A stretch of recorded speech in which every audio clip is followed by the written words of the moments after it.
예, 안녕하세요. 오늘 7월 12일입니다.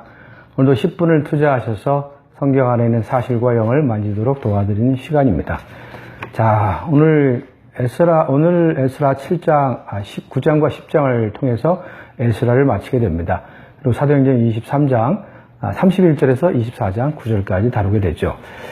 오늘 에스라 9장에서는요, 우리에게 에스라와 함께 이스라엘 백성과 레위인들, 그리고 제사장들이 이방인과 통혼한 이야기에 대해서 느낌이 있기 시작합니다. 그리고 그걸 처리하게 되죠. 10장에 가서. 그리고 이제 사도행전에서는 24장 1절에서 9절까지는 바울이 유대의 한 변호사, 법률가의 어떤 고소를 당하게 됩니다.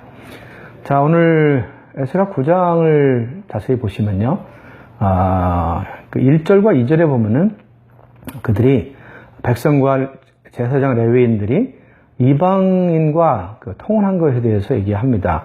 가나안 사람, 헷 사람, 브리스, 여부스, 암몬, 그리고 애굽, 이집트죠. 아모리 사람들과 가증한 일을 행한 것에 대해서 언급하고 있습니다. 그들은 이것에 대한 느낌을 갖게 된 것이죠. 자기들이 이방인과 행한 것에 대해 가증한 것이라고 얘기를 하고 있습니다. 2절을 보면요, 이렇게 얘기합니다. 그들의 딸을 맞이하여 아내와 며느리로 삼아 거룩한 자손이 그 지방 사람들의 서로 섞이게 하는데 백성들과 고관들이 이 죄에 더욱 으뜸이 되었다 하는지라.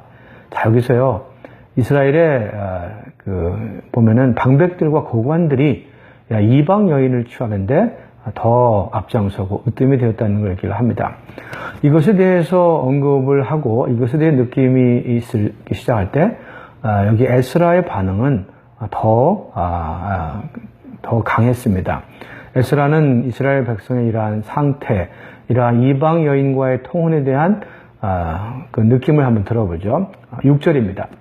나의 하나님이여, 내가 부끄럽고 낯이 뜨거워서 감히 나의 하나님을 향하여 얼굴을 들지 못하오니 이는 우리 죄악이 많아 정수리에 넘치고 우리 허물이 커서 하늘에 미침이니라. 여기서 에스라의 반응은 하나님께 정말 큰 죄를 범했다는 것을 인정을 하고 자백을 합니다.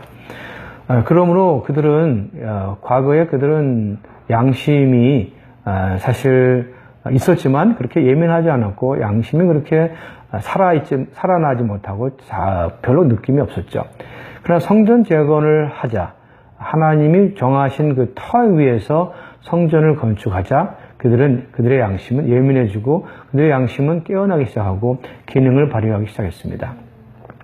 자, 여기서 그들은 과거에 그들이 행했던 경건치 못한 그런 행습에 대해서 느낌을 갖게 됐죠. 무엇 때문에 그렇다고요? 하나의 터 위에 돌아와서 성전 건축을 관심할 때 느낌이 있다는 것이죠. 자, 이것을 오늘날 우리가 적용을 해보면요, 오늘날 이 땅에서 우리가 개인적으로 세상에서 복락을 추구하고 하나님의 어떤 복을 구하고 또 개인의 영성을 추구한다면은 이것에 대해 별 느낌이 없을 것입니다. 그러나 우리가 만일 이런 것에 느낌을 가지고 행한다면 문제가 없죠. 우리가 이렇게 느낌을 가지고 행한다면 경건치 않은 것에 대해서 우리는 잘못을 인정하게 되고 결국 우리가 이 길을 갈 때에 하나의 터 위에서 하나의 터를 관심하고 교회 건축을 관심할 때 우리는 경건치 않은 행습에 대해서 느낌이 있게 될 것입니다. 과거에 마음대로 우리가 세상의 즐거움 가운데 행했다든지 이런 데에서 돌이켜서 더 많은 시간으로 기도하고 더 많은 시간으로 말씀을 대하는 그런 갈망이 생길 것입니다. 이것이 사실 하나의 우리를 지켜주는 양심을 지켜주죠. 이것은 사실 이스라엘 백성에게 에스라가 준 어떤 규정이 아니라 그들이 성전 건축을 관심하고 하나의 터 위에서 한 교회를 건축할 때 자연히 생긴 하나의 결과입니다. 자, 여기서 에스라처럼 우리는 성도들에 대해서 이런 우려, 염려가 한 면에서는 필요하고요. 한 면에서는 깨어있을 필요가 있죠. 그래서 이러한 것에 느낌을 가질 수 있게 됩니다. 자, 10장에 왔습니다. 10장에는 3년 그들은 3일을 거쳐서 다 예루살렘에 모이라고 명령을 합니다.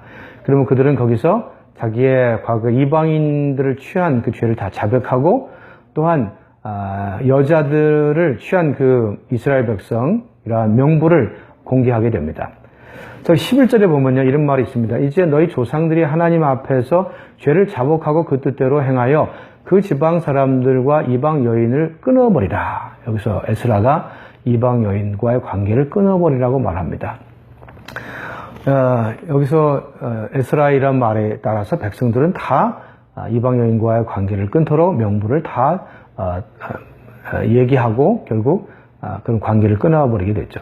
자, 여기서 저는 한 가지 에스라를 마치면서요, 에스라서에서 그 에스라를 통해서 부흥에 가져오는 부흥의 원칙을 몇 가지 얘기하겠습니다. 8가지가 있는데요.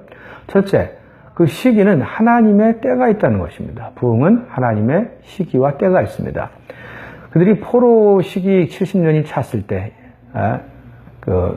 70년이 찼을 때 바사왕 원년에 이러한 포로 귀환이 시작됐죠. 하나님의 부흥의 역사가 시작된 것은 하나님의 때가 있습니다. 두 번째, 하나님은 왕의 영의 감동을 받게 했죠.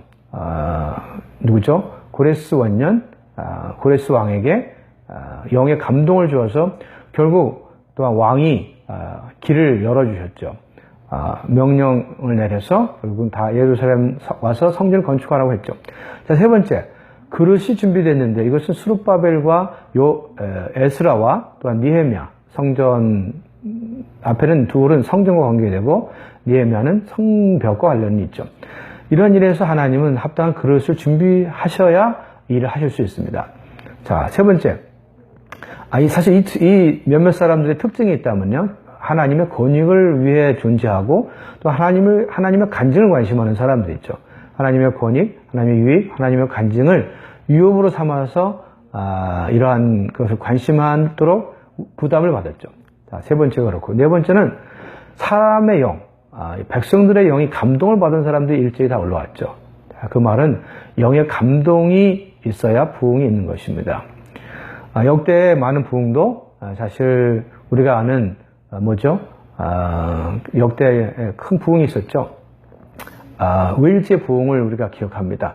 윌지의 부흥은 한 광부가 일하면서 정말 한 기도가 있죠. 이 세상을 교회가 회개하고 교회가 돌이키게 해달라고, 이 세상이 구원받도록 교회를 돌이키게 회개하게 해달라고 기도를 했죠. 이런 짧은 기도가 광부의 한 사람 한 사람 전해짐으로 웰즈 지방에 부흥이 일어났습니다. 그 부흥은 영의 어떤 감동이 있었죠. 그 결과 웰즈에 영화관이 다 문 닫고 술집이 문 닫고 그러한 역사가 있었다고 합니다. 자, 영의 감동이 필요합니다. 사람의 운동이 아닙니다. 자, 그뿐만 아니라 다섯 번째, 그것은 그들이 일제히 나왔는데 일제히 일어났다는 것은 한 사람같이 한 마음만 뜻으로 일어났다는 것이죠. 그들이 이렇게 일어날 때 사탄의 공격을 막을 수 있었습니다.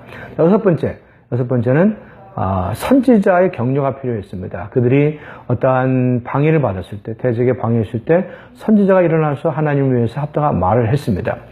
하나님을 위하여 솔직한 말을 하고 또 격려를 할 때 그들이 깨어났죠.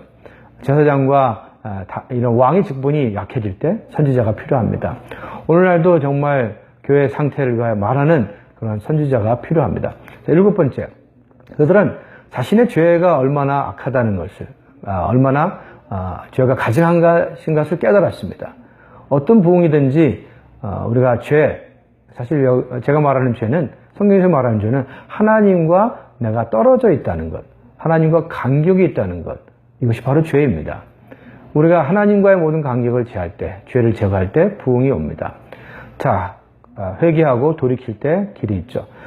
마지막 여덟 번째, 하나님은 이러한 일들을 죄들을 처리하도록 그들에게 힘과 결심을 주십니다. 그들을 결심하게 하고 이러한 처리하게 하죠. 힘을 주십니다. 자, 이 8가지 이유 때문에 에스라를 통하여 부흥이 온 것입니다. 오늘날 교회 건축도 8가지의 이러한 것들이 있을 때 부흥이 오는 것입니다. 마지막 사도행 24장 부분을 다루겠습니다. 23장 앞 뒷부분은 어제 다뤘고요. 24장에 보면은 유대의 한 변호사가 있는데 이 변호사는 사실은 법률가입니다. 어떻게 법적으로 이 바울을 잡을 상당히 그러한 전문가죠. 자, 여기서 이 이름이 있는데요. 데둘로라는 사람인데요. 이 사람은 사실 하는 말을 보면요. 왕에게 그냥 아부하듯이 왕 때문에 우리가 왕의 전지전능 때문에 당신의 그냥 이런 아부하는 그런 비슷한 말 자세히 보시면 알겠지만 윤리 수준이 정말 낮는 그러한 말들이 많이 있습니다. 고발하면서 한 말인데요. 자, 여기서 이 변호사가 3가지로 바울을 고소했습니다. 첫째, 악한 전염병이다.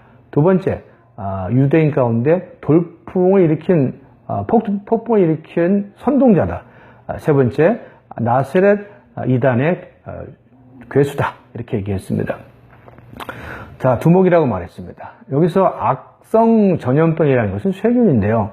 이 세균은 사실 소극적으로는 세균이지만 하나님 보실 때는 이건 적극적인 세균. 부활하신 그리스도가 사람들 안에 번식되는 그러한 세균이죠. 우리는 이러한 세균은 때로 필요합니다. 그리스도를 사람들한테 퍼뜨리는 이러한 좋은 세균이 되어야 합니다. 자, 두 번째, 폭동을 일으켰다고 했는데 사실 우리가 어느 도시에 갈 때 정말 부활하신 그리스도를 증거한다면은 사람들은 가만히 있는 것이 비정상입니다. 뭔가 그들의 어떠한 신앙의 잘못된 부분, 어떤 종교의 잘못된 부분을 깨닫고 어떤 상황이 벌어져야 정상입니다. 세 번째, 나사렛 괴수의 이단의 두목이라고 했는데 이단이라는 말은 사이비 종교라는 뜻인데요. 사실 사도행전에서 앞에 안디옥에서 보면 그들이 그리스도인이라고 칭함을 받았는데요. 여기서 나사렛 사람이라는 표현이 있습니다. 이 말은 그런 이단에 빠졌다는 것이죠. 여기서 우리는 이 칭호를 통해서 정말 그들이 결국은 성전 더럽혀졌다는 죄목으로 하려고 했지만 율법을 따라서 그들은 재판하려고 했지만 결국 천부장에서 강제로 빼앗겼다는 말을 합니다. 자, 여기서 신문함으로써 유대인들이 바울을 잡으려고 했습니다. 내일 또 뵙겠습니다.